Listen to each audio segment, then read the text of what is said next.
¿Y si la carretera no fuera el peligro, sino tus propias decisiones? En esta historia, cada curva, cada mirada al espejo y cada palabra dicha en voz alta despiertan algo que nunca se muestra, pero siempre está ahí. Quédate hasta el final y dime, ¿tú habrías tomado las mismas decisiones que Javier? Javier se acomodó en el asiento del camión, ajustando el espejo retrovisor y asegurándose de que la carga estuviera estable. Era medianoche, y la carretera que lo esperaba era larga, desierta y con fama de ser traicionera durante la noche. Cada curva estaba marcada por sombras proyectadas por los árboles, que se estiraban y retorcían de manera extraña bajo las luces del camión. Aunque era un conductor experimentado y conocía bien cada tramo de su ruta habitual, esa noche sentía una inquietud que no lograba explicar. Cada decisión, desde ajustar la velocidad hasta revisar los espejos, lo hacía consciente de la posibilidad de un peligro silencioso, invisible pero presente. Mientras avanzaba por el tramo más oscuro, Javier notó que los kilómetros parecían multiplicarse. Las curvas que recordaba como cortas y seguras se prolongaban de manera imposible, y los árboles parecían moverse con su camión, proyectando sombras que nunca había visto. El viento era inexistente, pero sentía un empuje sutil en el cuerpo, como si la carretera misma reaccionara a su presencia. Cada decisión, acelerar para pasar un tramo sombrío, reducir la velocidad al acercarse a una curva, revisar los espejos con cuidado, provocaba fenómenos que desafiaban la lógica, señales que desaparecían, luces de otros vehículos que aparecían y desaparecían de manera inexplicable, y un ruido metálico lejano que sonaba como cascos resonando entre los árboles.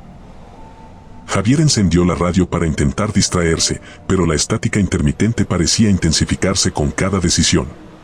Al girar el dial para buscar otra estación, escuchó un murmullo apenas audible entre el ruido, como si alguien respirara a su lado. Cada gesto, incluso ajustar la velocidad o inclinarse para revisar el tablero, provocaba cambios inmediatos. Luces de la carretera que desaparecían, ramas que se balanceaban sin viento, y una sensación de que algo lo seguía a la distancia, aunque no había vehículos ni personas a la vista. El pragmatismo habitual de Javier comenzó a desmoronarse ante la certeza de que la carretera estaba viva, reaccionando a cada uno de sus movimientos. Recibió una llamada de Marta, su esposa, y al contestar, su voz sonó extrañamente distorsionada. Cada palabra que pronunciaba parecía ser absorbida por un silencio inquietante, y cuando mencionó que debía regresar pronto a casa, Javier sintió un escalofrío que le recorrió la espalda. Cada decisión durante la conversación, mirar los espejos, ajustar la radio, sujetar el volante con más fuerza, intensificaba la sensación de presión y vigilancia. Marta percibía un cambio en su voz, un tono más tenso, y le insistía que tuviera cuidado, pero Javier comprendió que no podía confiar únicamente en la lógica. La carretera misma parecía responder a cada movimiento, cada decisión, y algo invisible manipulaba su percepción del tiempo y del espacio. El tramo más peligroso se acercaba, curvas cerradas entre árboles que formaban un túnel oscuro y húmedo. Javier redujo la velocidad, consciente de que cualquier decisión podría desencadenar un accidente. Las sombras proyectadas por los árboles parecían acercarse y alejarse con su camión, siguiendo sus movimientos con precisión inquietante. Cada decisión, ajustar la dirección, frenar ligeramente, girar la cabeza para mirar un punto ciego, provocaba fenómenos que desafiaban la realidad, luces que desaparecían, crujidos en la estructura de la carretera y un sonido metálico distante que parecía acompañarlo a su ritmo. La sensación de que alguien invisible lo seguía aumentaba con cada curva, amplificando un terror silencioso que no requería manifestación física. Javier intentó racionalizar. La mente humana tiende a exagerar en la soledad de la noche, se dijo a sí mismo. Pero cada decisión reforzaba la evidencia de que no estaba solo, marcas recientes de neumáticos aparecían detrás de su camión, perfectamente alineadas con su trayectoria, aunque no había otro vehículo a la vista. Cada decisión, desde acelerar para pasar un tramo oscuro hasta girar la cabeza para verificar las marcas, provocaba nuevos indicios de presencia. La carretera se extendía y retorcía perceptivamente, como si quisiera mantenerlo atrapado en un ciclo interminable. El miedo psicológico creció hasta instalarse en cada fibra de su cuerpo, acompañado de la certeza de que cualquier decisión cotidiana podía tener consecuencias letales. Al llegar a un tramo recto, Javier notó que los árboles a ambos lados parecían inclinarse hacia la carretera, proyectando sombras que se movían en sincronía con su camión. La sensación de ser observado se volvió casi física, el asiento parecía más pesado, el volante más rígido. Cada decisión, mirar por el espejo retrovisor, ajustar la velocidad, girar el volante con precisión, provocaba reacciones inmediatas en su entorno, luces que parpadeaban, ramas que se movían sin viento, y ruidos metálicos como cascos que resonaban cada vez más cerca. Su pragmatismo comenzaba a ceder ante la evidencia de una fuerza invisible que controlaba el espacio y su percepción. Javier encendió las luces largas para atravesar un tramo más oscuro, pero la carretera parecía alargarse de manera imposible. Cada decisión para manejar con cuidado provocaba nuevas anomalías, señales de tránsito que desaparecían, reflejos que no correspondían a objetos reales, y sombras que parecían imitar sus movimientos con un retraso inquietante. La presión psicológica aumentaba y el miedo se convirtió en una presencia constante.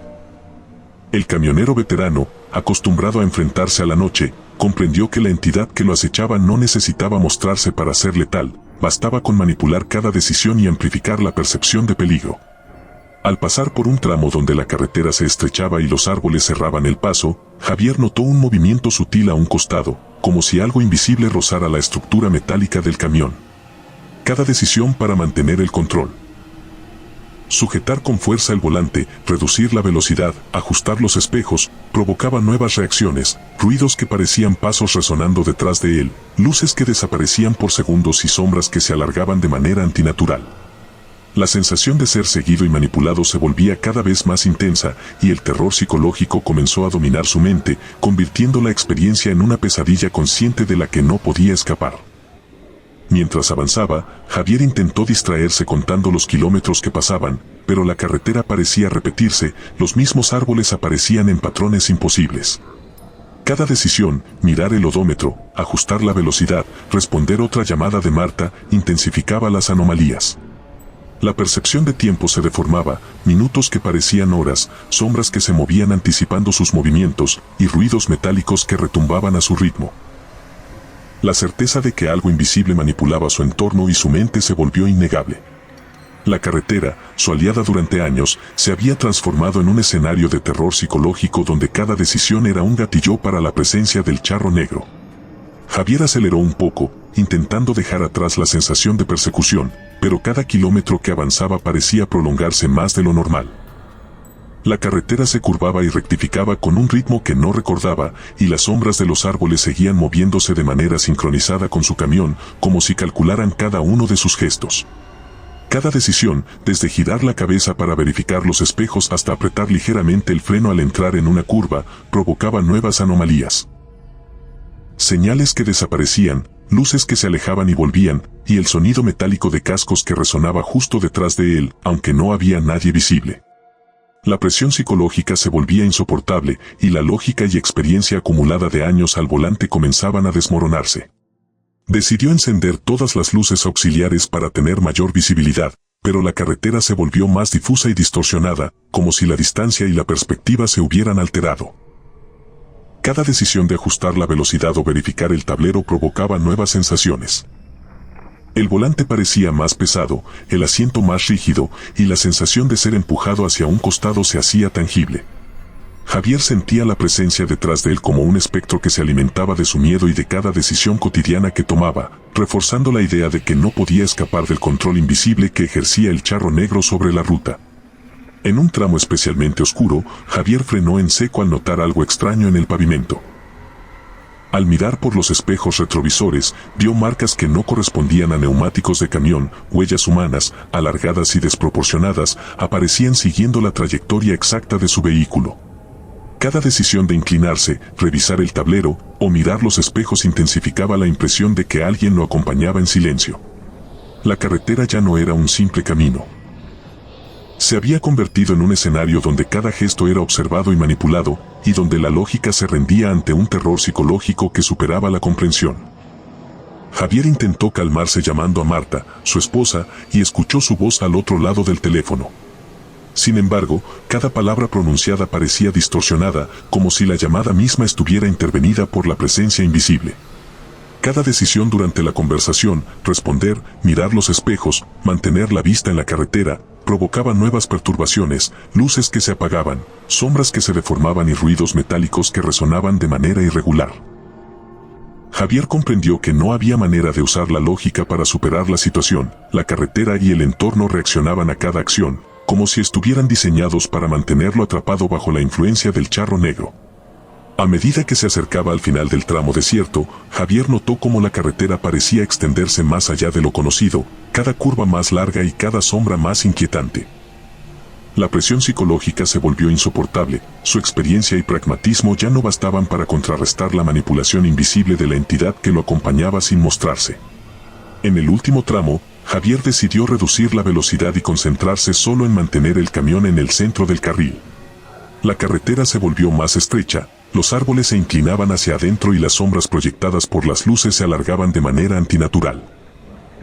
La sensación de ser acompañado por algo consciente y poderoso alcanzó su punto máximo. Finalmente, Javier llegó al tramo que conectaba con la ciudad.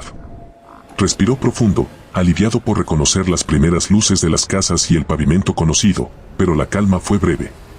Al detener el camión y apagar las luces, notó que las huellas de los neumáticos en el asfalto no coincidían únicamente con el tamaño de sus ruedas.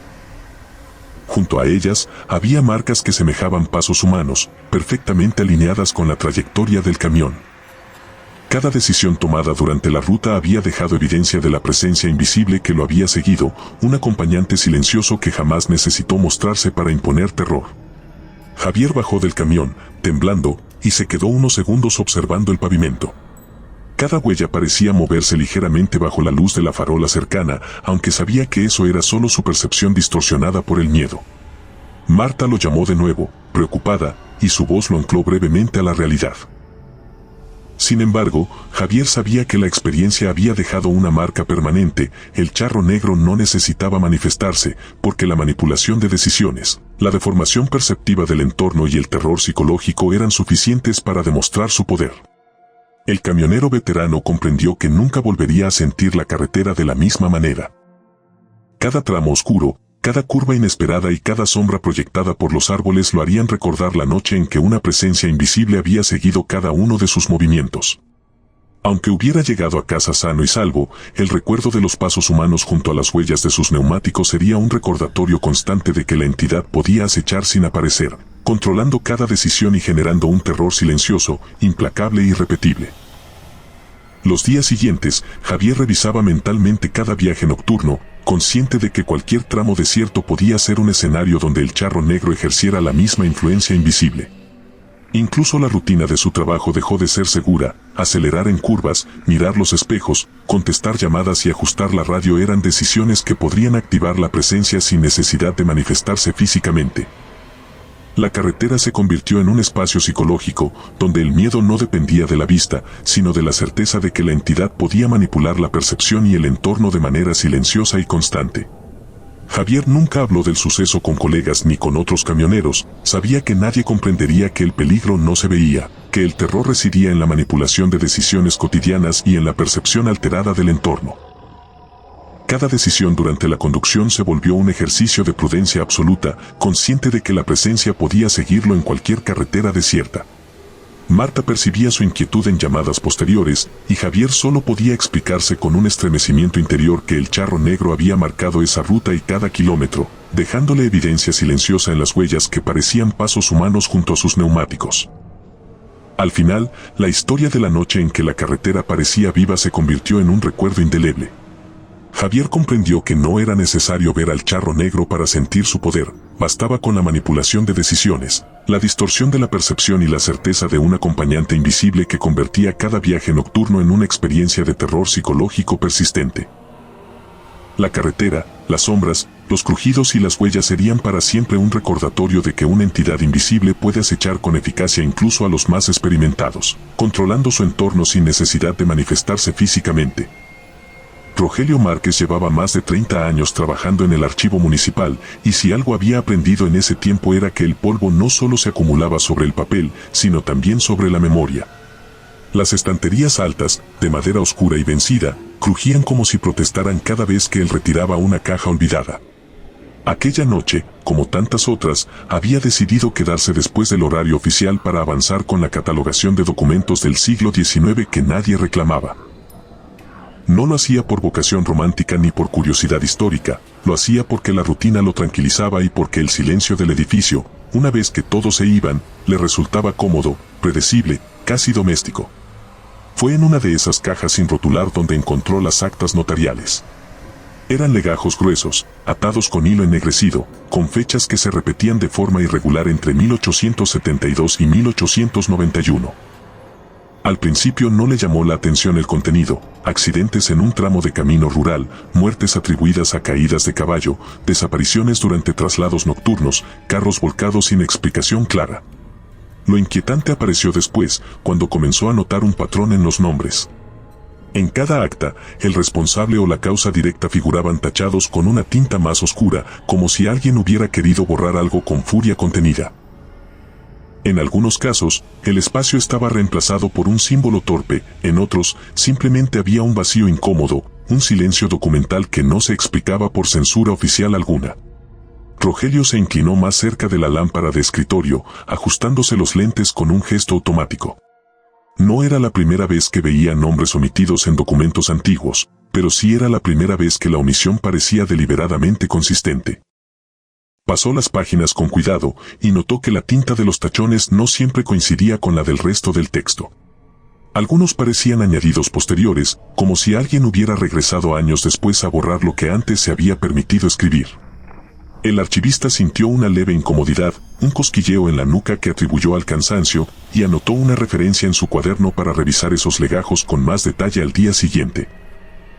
Sin embargo, antes de cerrar la caja, cometió una decisión aparentemente inofensiva: intentó leer en voz alta lo que quedaba visible bajo uno de los tachones, como si el sonido pudiera completar lo que el ojo no alcanzaba. El aire del archivo pareció espesarse de inmediato. No fue un cambio brusco, ni un ruido evidente, sino una sensación sutil, como cuando una tormenta se aproxima y el cuerpo lo percibe antes que el oído. Rogelio se aclaró la garganta y repitió la lectura, esta vez con mayor cuidado.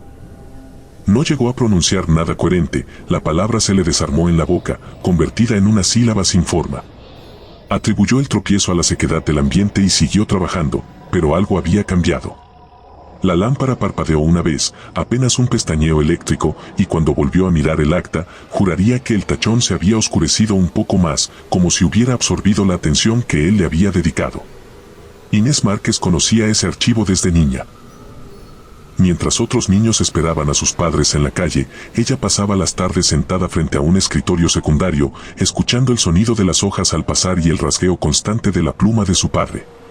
Con los años, su interés se había desviado de los documentos oficiales hacia las historias que no aparecían en ningún registro, los relatos orales, las versiones contradictorias, las leyendas que sobrevivían porque nadie se atrevía a fijarlas por escrito.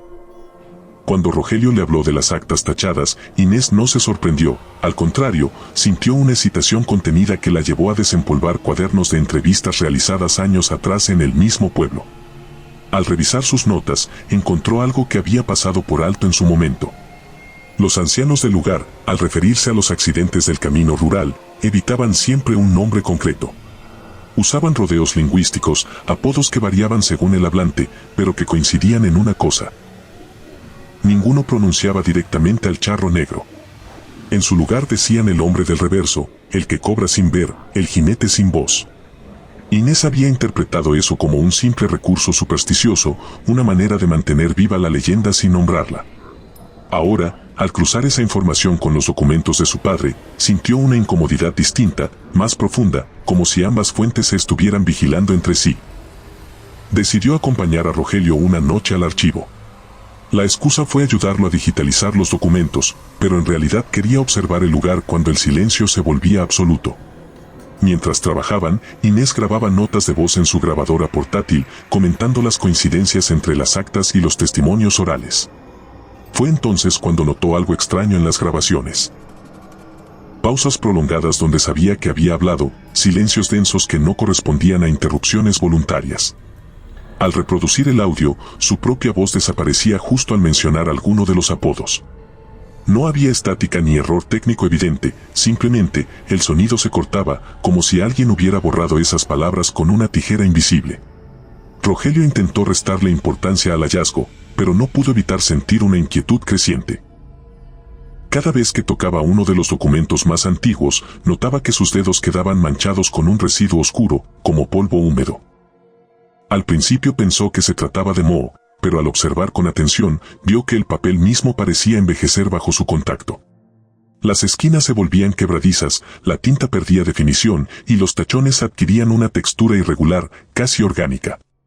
Era como si el documento reaccionara a la atención, como si el acto de revisarlo acelerara un deterioro que llevaba décadas contenido. Inés, por su parte, tomó otra decisión que cambiaría el tono de la investigación.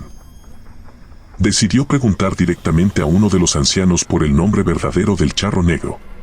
No lo hizo de forma provocadora, usó un tono académico, cuidadoso, como si se tratara de una simple aclaración terminológica. La respuesta fue inmediata y física. El anciano palideció, desvió la mirada y le pidió que no insistiera. Dijo que el nombre no se decía porque decirlo era una forma de llamarlo, pero no en el sentido literal, sino como quien deja una puerta entornada. Inés anotó la frase con rapidez, sin darse cuenta de que su bolígrafo había perforado el papel del cuaderno, como si hubiera aplicado demasiada presión sin notarlo. Esa noche, al regresar al archivo, Rogelio encontró su escritorio ligeramente cambiado de lugar. No era un desplazamiento evidente, apenas unos centímetros, pero suficiente para que él lo notara. Revisó las cámaras de seguridad y no encontró nada anormal. Sin embargo, al sentarse, sintió una presión extraña en el pecho, una sensación de estar ocupando un espacio que ya no le pertenecía del todo. Encendió la lámpara y abrió una de las actas. El tachón principal parecía haberse extendido, invadiendo palabras cercanas, borrando fechas, nombres secundarios, cualquier cosa que pudiera ofrecer contexto. Padre e hija comenzaron a comprender que no estaban ante una omisión casual ni ante una superstición ingenua. La información prohibida no estaba escondida para proteger a las personas del charro negro. Parecía más bien diseñada para protegerlo a él. Cada intento de precisar, de nombrar, de fijar un significado, provocaba una reacción correctiva del entorno, una forma de censura activa que no dependía de manos humanas. Rogelio, el escéptico meticuloso, empezó a aceptar una idea que le resultaba profundamente incómoda, que el olvido no era una falla del sistema, sino una condición necesaria para que algo siguiera operando en silencio. El terror no llegó como un golpe, sino como una certeza lenta. Inés lo sintió primero, al darse cuenta de que había empezado a evitar ciertas palabras incluso en su pensamiento. Rogelio lo aceptó después, cuando descubrió que, al intentar escribir el nombre completo en un documento nuevo, su mano se detenía sola, como si un reflejo ajeno se interpusiera entre su intención y el movimiento. Comprendieron entonces que el charro negro no necesitaba aparecer, ni mostrarse, ni reclamar presencia visible. Bastaba con que nadie se atreviera a decirlo del todo. Y en esa omisión compartida, en ese acuerdo tácito de silencio, algo seguía caminando por el mismo tramo de camino rural, cobrando sin ser visto, protegido por el miedo a nombrarlo. A partir de esa noche, el archivo dejó de comportarse como un edificio pasivo. Rogelio comenzó a notar que las puertas internas quedaban entornadas aun cuando recordaba haberlas cerrado con cuidado, y que el eco de sus pasos regresaba con un retraso extraño, como si alguien los repitiera medio segundo después. No era un sonido claro, más bien una sensación auditiva incompleta, similar a cuando el oído espera algo que no termina de llegar. Cada decisión que tomaba, encender una luz adicional, cambiar de estante los documentos, anotar una observación marginal, parecía generar una respuesta silenciosa del lugar, una corrección sutil que lo desorientaba sin ofrecerle un punto concreto al cual aferrarse. Inés, cada vez más obsesionada, decidió comparar las variantes de los apodos encontrados en distintas regiones cercanas. Descubrió que, aunque los nombres alternativos cambiaban, todos compartían una estructura común, evitaban describir directamente una figura, y se centraban en acciones incompletas o percepciones negadas. El que cobra sin ver, el jinete sin voz, el hombre del reverso. Ninguno afirmaba una presencia directa, todos sugerían una consecuencia. Al darse cuenta de eso, Inés sintió una inquietud nueva, más intelectual que emocional, pero igual de corrosiva. Quizá el charro negro no era una entidad que se manifestaba, sino un mecanismo que se activaba en función del comportamiento humano, alimentado por omisiones, silencios y desvíos. Rogelio empezó a llevar un registro de los cambios físicos en los documentos. Fotografió las manchas, midió el deterioro del papel, comparó fechas. Lo que descubrió lo perturbó más que cualquier superstición: los documentos se degradaban únicamente después de ser revisados. Aquellos que permanecían cerrados, olvidados, conservaban un estado relativamente estable. Era el acto de leer, de intentar comprender, lo que aceleraba su desgaste. El archivista, acostumbrado a creer que el conocimiento preserva, comenzó a sospechar que, en este caso, el conocimiento era una forma de consumo. Cada lectura era una pequeña extracción y algo respondía a ese gesto, defendiendo su anonimato con una eficiencia implacable. Una madrugada, mientras Rogelio trabajaba solo, decidió cometer lo que él mismo reconoció como un error mínimo. Grabó una nota de audio describiendo, con precisión técnica, la hipótesis que había formulado junto a Inés, que el nombre verdadero del charro negro no debía pronunciarse porque hacerlo lo debilitaba, mientras que evitarlo lo mantenía operativo. No mencionó el nombre, solo habló de la lógica del sistema, de la omisión como escudo. Al reproducir la grabación, notó que su voz se escuchaba clara hasta llegar a ese punto. Allí, el audio se comprimía en un zumbido grave, continuo, que no figuraba en el espectro habitual de interferencias. Al detener la grabación, el silencio que quedó le resultó más opresivo que cualquier ruido. Inés comenzó a experimentar lapsos de memoria selectiva. Recordaba con nitidez los testimonios, las fechas, las variantes regionales, pero olvidaba detalles personales asociados a la investigación, a quien había entrevistado primero, en qué orden había visitado los pueblos, incluso la razón exacta por la que había comenzado ese proyecto años atrás. No era una amnesia total, sino una erosión dirigida, como si su mente estuviera siendo editada con el mismo criterio que los documentos. Ella, que siempre había confiado en su capacidad analítica, empezó a dudar de sus propios recuerdos, y esa duda se convirtió en una grieta por la que se filtró un miedo más íntimo.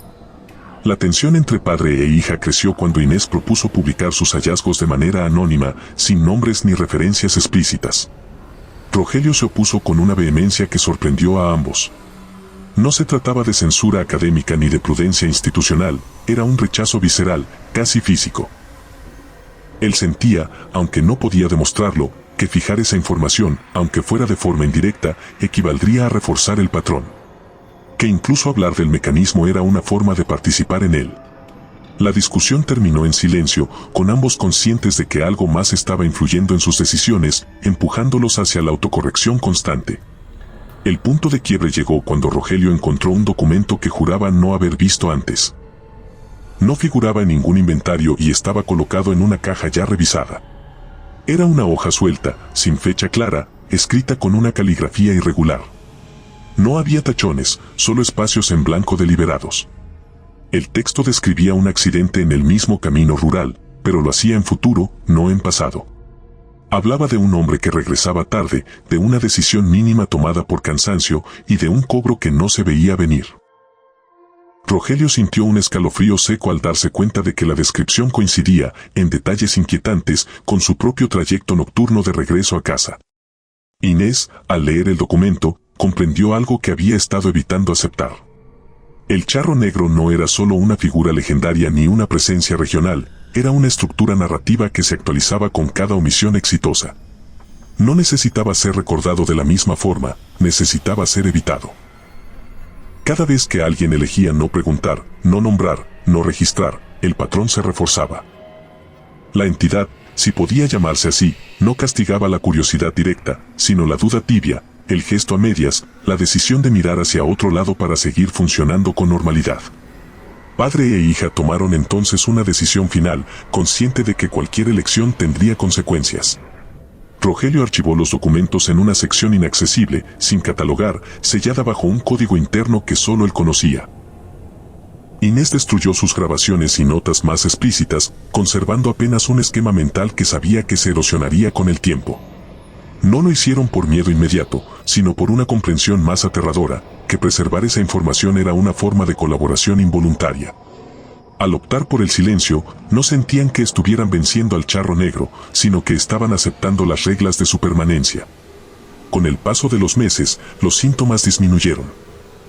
El archivo recuperó una quietud engañosa, los documentos dejaron de deteriorarse a un ritmo visible y las grabaciones volvieron a registrar sonido continuo. Sin embargo, algo había cambiado de forma irreversible. Rogelio evitaba ciertos caminos al volver a casa, sin saber explicar por qué. Inés dejó de investigar tradiciones orales relacionadas con viajeros nocturnos, aunque no podía recordar el motivo exacto. Ambos compartían una sensación persistente de deuda, como si hubieran sido perdonados sin comprender del todo la falta. Años después, cuando Rogelio se jubiló y otro archivista ocupó su lugar, nadie encontró las actas notariales del siglo XIX. No figuraban en los registros, ni en los respaldos digitales, ni en las memorias institucionales. El camino rural seguía ahí, y los accidentes continuaban ocurriendo de manera esporádica, siempre explicables, siempre aislados. El charro negro, protegido por el acuerdo tácito de no ser dicho, no necesitaba aparecer. María Elena Ríos llegó a la comunidad serrana poco antes del atardecer, cuando la luz comenzaba a inclinarse y las sombras se estiraban de forma poco natural sobre el camino de terracería. El trayecto final lo hizo en una camioneta del municipio que crujía con cada curva, como si el vehículo protestara por avanzar más allá de lo razonable. Desde la ventanilla, María Elena observó casas dispersas, construidas con materiales distintos y sin un patrón claro, como si cada familia hubiera edificado en un momento diferente y bajo reglas propias. No vio letreros de bienvenida ni señales claras de entrada al poblado, simplemente, en algún punto, el camino dejó de sentirse como tránsito y comenzó a sentirse como permanencia. Había sido enviada como trabajadora social para evaluar condiciones de acceso a servicios básicos, pero desde el primer momento comprendió que el lugar no encajaba en los parámetros habituales. No era solo el aislamiento geográfico, sino una sensación más difícil de nombrar. El silencio no funcionaba como silencio, sino como una pausa activa, expectante. Los perros no ladraban al paso de la camioneta, las gallinas se apartaban sin ruido, incluso los niños que alcanzó a ver se detenían a mirarla sin gestos claros de curiosidad. María Elena, acostumbrada a comunidades recelosas, interpretó esa quietud como prudencia y decidió no darle mayor importancia. Esa fue la primera decisión. La recibió una mujer joven del comité local, que le indicó dónde podría hospedarse. En el trayecto a pie hacia la casa asignada, María Elena notó algo extraño en la pendiente del camino. Juraría que, al inicio, bajaban, pero tras unos minutos de caminata, sentía el esfuerzo propio de una subida. Miró hacia atrás y el desnivel no coincidía con la sensación en sus piernas. Pensó que se trataba del cansancio acumulado del viaje y continuó sin comentarlo. No quería parecer nerviosa ni sugestionada. Después de todo, su formación profesional se basaba en observar sin intervenir emocionalmente. Esa confianza en su criterio sería, más adelante, una grieta. La casa donde se alojaría era sencilla, de una sola planta, con un interior más amplio de lo que sugería la fachada. Al cruzar el umbral, María Elena tuvo la impresión fugaz de que el espacio se acomodaba a su presencia, como si los muros ajustaran distancias de manera imperceptible. El cuarto asignado estaba al fondo, y al recorrer el pasillo, contó 3 puertas. Al regresar más tarde para dejar su mochila, contó 4. No se detuvo a comprobarlo, se dijo que había contado mal la primera vez. La mente humana, se recordó, busca patrones incluso donde no los hay. Esa racionalización le permitió dormir, aunque con un sueño ligero y fragmentado. A la mañana siguiente, inició las entrevistas con los habitantes. Las respuestas eran cordiales pero vagas, como si todos compartieran un acuerdo tácito de no profundizar demasiado. Cuando María Elena preguntó por las leyendas locales, un tema que solía surgir de manera espontánea en otras comunidades, notó un cambio sutil en el ambiente. Nadie mencionó al charro negro de la forma tradicional. Algunos desviaban la conversación, otros respondían con frases incompletas, refiriéndose a eso o a lo que pasa cuando uno se confía. Fue entonces cuando alguien le sugirió, casi en un susurro, que hablara con don Hilario. Don Hilario vivía en una casa apartada, al borde del poblado, donde el camino dejaba de ser claro y se fragmentaba en veredas que parecían cambiar de trazo según desde donde se miraran. María Elena eligió la que le pareció más directa. A los pocos minutos, notó que el trayecto se alargaba sin razón evidente. El paisaje no variaba, pero tampoco se repetía de forma exacta. Los árboles parecían los mismos, pero no idénticos. Cuando llegó finalmente, tenía la sensación de haber caminado mucho más de lo esperado. Don Hilario la recibió sin sorpresa, como si supiera que llegaría tarde. El curandero era un hombre delgado, de mirada opaca y voz baja. No la invitó a sentarse de inmediato, primero la observó con detenimiento, como quien evalúa una grieta en la pared antes de tocarla. Cuando María Elena mencionó el motivo de su visita y preguntó directamente por el charro negro, don Hilario negó con la cabeza. Dijo que ese nombre no servía allí, que era un error traerlo desde fuera. Le explicó, con frases cuidadosas, que en esa región no se hablaba de un charro ni de un jinete. No había caballo, ni sombrero, ni figura completa. Aquí no se le ve, dijo, aquí se le anda. María Elena intentó reconducir la conversación hacia algo más concreto, pero don Hilario insistió en que esa versión no castigaba faltas morales ni aparecía para asustar. Se manifestaba en los errores cotidianos, tomar un atajo, confiar en la memoria del camino, asumir que una puerta llevaba al mismo sitio que antes. Le habló de personas que nunca se perdieron de golpe, sino poco a poco, quedándose un día más, caminando unos metros de más, olvidando conversaciones recientes. María Elena escuchaba con atención profesional, tomando notas mentales, sin notar que su grabadora había dejado de funcionar al inicio del relato. Decidió quedarse una noche más en la comunidad para completar su informe. La decisión le pareció lógica, incluso responsable. Sin embargo, esa noche, los relojes comenzaron a desincronizarse. El de su teléfono marcaba una hora distinta al del comedor, el de la cocina avanzaba en saltos irregulares. Al salir al pasillo, volvió a contar las puertas, 5. Al intentar regresar a su cuarto, abrió una que no recordaba haber visto antes y encontró una habitación vacía, más grande que el resto de la casa. Al cerrarla y girarse, el pasillo parecía más corto. María Elena empezó a sentir una ansiedad sorda, no explosiva, sino acumulativa. Pensó en irse a la mañana siguiente, pero al preguntar por el transporte, las respuestas fueron confusas. Nadie parecía recordar el horario con claridad. Algunos habitantes juraban haber hablado con ella de ese tema el día anterior, otros no recordaban haberla visto antes de ese día. Don Hilario, al volver a visitarlo, fue claro. Quedarse más tiempo no era un castigo, era un proceso. Le dijo que en ese lugar, ver al charro negro, verlo de verdad, era una señal de salida. Quienes nunca lo veían eran los que se quedaban, no físicamente, sino en la desorientación. Esa noche, María Elena decidió caminar hasta el límite del poblado, convencida de que moverse le daría control. Tomó una linterna y siguió una vereda que recordaba bien. A los pocos minutos, el terreno comenzó a inclinarse de forma irregular. La linterna iluminaba siempre lo suficiente, pero nunca lo mismo. Al mirar atrás, el camino no coincidía con su recuerdo inmediato. No escuchó pasos, ni voces, ni animales. Solo una certeza creciente de que cada decisión pequeña, avanzar, detenerse, girar, estaba siendo registrada por algo que no necesitaba mostrarse. Cuando regresó, exhausta, la casa parecía distinta. No peor, no mejor, solo ligeramente desplazada en sus proporciones. María Elena comprendió, con un miedo frío y racional, que el charro negro de ese lugar no necesitaba aparecer para cumplir su función.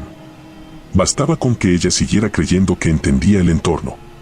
Y mientras esa confianza persistiera, el camino seguiría moviéndose sin necesidad de caballo, sin sombrero, sin figura alguna que pudiera señalarse como amenaza. A la mañana siguiente, María Elena despertó con la sensación de no haber dormido en absoluto. No recordaba sueños, pero su cuerpo estaba pesado, como si hubiera pasado la noche caminando. Se incorporó en la cama y tardó unos segundos en reconocer el cuarto. No porque hubiera cambiado de forma evidente, sino porque los objetos parecían ligeramente reacomodados, la silla más cerca de la ventana, la mochila en un ángulo distinto, la puerta un poco más alta de lo que su memoria inmediata aceptaba. Esa discrepancia mínima le produjo un mareo breve. Decidió anotar todo mentalmente, aferrándose a la idea de que el registro racional era su ancla, aunque ya intuía que la memoria no estaba siendo un terreno confiable. Salió al pasillo y volvió a contar las puertas. No lo hizo por curiosidad, sino por necesidad, como quien comprueba una herida. Esta vez fueron 6. No sintió pánico inmediato, sintió algo peor, una adaptación forzada. Parte de ella empezó a aceptar esa variación como si siempre hubiera sido así, y esa aceptación automática la aterrorizó más que el cambio en sí. Bajó al comedor y encontró a la mujer que la había recibido el primer día. Intentó confirmar detalles básicos, cuántas noches llevaba ahí, cuando había llegado, y obtuvo respuestas contradictorias, dichas con absoluta tranquilidad, como si no hubiera nada anómalo en ellas. María Elena decidió irse ese mismo día. No esperaría transporte oficial ni explicaciones claras. Tomó su mochila y se dirigió hacia el camino por el que recordaba haber llegado. A los pocos minutos, notó que la vereda se bifurcaba en 2 opciones que no estaban allí antes. Eligió la que parecía más transitada, con la lógica simple de seguir las huellas. Caminó durante lo que sintió como una hora, pero el sol no avanzaba en el cielo. La pendiente cambiaba sin aviso, tramos que exigían esfuerzo extremo seguidos de descensos suaves que no aliviaban el cansancio. Cada vez que se detenía a orientarse, el entorno parecía reajustarse con discreción, como si su pausa fuera una instrucción. Recordó entonces las palabras de don Hilario: no castiga pecados, castiga errores cotidianos. Comprendió que su insistencia en hacer lo correcto según sus propios parámetros era parte del problema. Tomar decisiones constantes, incluso bien intencionadas, era una forma de alimentar el proceso. Aún así, seguir caminando parecía la única opción. Intentó dejar marcas, piedras apiladas, ramas cruzadas, pero al mirar atrás, no estaban donde las había puesto. No desaparecían. Simplemente se reubicaban unos metros más allá, como si el camino corrigiera su intención sin borrarla del todo. Con el paso de las horas, comenzó a olvidar detalles concretos. No su nombre ni su profesión, sino cosas más prácticas: cuántas veces había doblado, si había comido esa mañana, qué dirección había tomado primero. Cada olvido venía acompañado de una sensación de alivio inmediato, seguida por una culpa inexplicable. Empezó a entender que la desorientación no era solo espacial, sino mental, y que esa erosión gradual era la verdadera trampa. Ver al charro negro, verlo completo, sería una interrupción, una referencia clara. No verlo implicaba permanecer en un estado de ajuste constante, sin punto fijo al cual regresar. Al caer la tarde, el camino la devolvió al poblado sin previo aviso. No entró por el mismo punto, simplemente, las casas aparecieron frente a ella como si siempre hubieran estado allí. Nadie pareció sorprendido al verla. Algunos la saludaron como si acabara de salir a dar un paseo corto, otros la miraron con una familiaridad que no correspondía a los pocos días que llevaba ahí. María Elena sintió un miedo nuevo, más abstracto, la posibilidad de que el lugar ya la estuviera integrando a su propia lógica, diluyendo su condición de visitante. Buscó a don Hilario con urgencia. Lo encontró sentado frente a su casa, como si no se hubiera movido desde la última vez. Al verla, negó con la cabeza antes de que ella hablara. Le dijo que intentar irse de golpe era el error más común, que el lugar no respondía bien a los movimientos decididos. Le explicó que aquí el charro negro no necesitaba perseguir, bastaba con dejar que la gente creyera que avanzaba. María Elena preguntó entonces cómo se veía, cómo se manifestaba de forma directa. Don Hilario guardó silencio largo rato antes de responder que, en esa región, verlo era raro porque implicaba aceptar que uno estaba perdido de verdad. Esa noche, María Elena no durmió en la casa asignada. Se quedó sentada en el comedor, con las luces encendidas, observando cómo las sombras no coincidían del todo con los objetos. En un momento, sintió una presencia que no ocupaba espacio, como una ausencia organizada a su alrededor. No vio figura alguna, pero percibió una coherencia distinta en el entorno, una pausa en los reajustes. Por primera vez desde que había llegado, el lugar dejó de corregirla. Esa quietud fue más inquietante que cualquier cambio previo. En ese estado de inmovilidad forzada, comprendió lo que don Hilario había intentado advertirle: el charro negro de esa región no se manifestaba como amenaza visible porque su función no era asustar, sino reconfigurar. No tomaba personas, tomaba decisiones, las desarmaba, las repetía hasta que perdían sentido. Quienes nunca lo veían eran aquellos que seguían confiando en su capacidad de entender el lugar. Verlo implicaba reconocer que esa confianza había fallado por completo. Cerca del amanecer, María Elena sintió algo distinto. No una figura, no un rostro, sino una alineación súbita del espacio. Las distancias dejaron de fluctuar, los sonidos recuperaron una lógica básica. Por un instante breve, tuvo la certeza absoluta de estar exactamente donde estaba, sin correcciones. No supo cómo describir lo que vio, pero supo que era eso, la aceptación plena de estar perdida. Lloró en silencio, no por miedo, sino por una claridad dolorosa. Cuando el sol salió, la comunidad volvió a parecer un lugar serrano más, aislado pero estable. Don Hilario no estaba. La casa donde se alojaba tenía 3 puertas en el pasillo. María Elena encontró su mochila intacta, con el teléfono funcionando, marcando fechas coherentes. Un vehículo del municipio llegó ese mismo día, como si siempre hubiera estado programado. Nadie recordó conversaciones extrañas ni noches adicionales. En el informe oficial, María Elena escribió poco. Datos técnicos, observaciones generales, ninguna mención a leyendas. Sin embargo, nunca volvió a aceptar trabajos en comunidades serranas. No porque creyera haber escapado de algo concreto, sino porque entendió que hay lugares donde el peligro no está en lo que aparece, sino en lo que reorganiza la realidad sin anunciarse. A veces, al caminar por una calle conocida, siente una pendiente mínima que no debería estar ahí. Entonces se detiene, no avanza ni retrocede, y espera.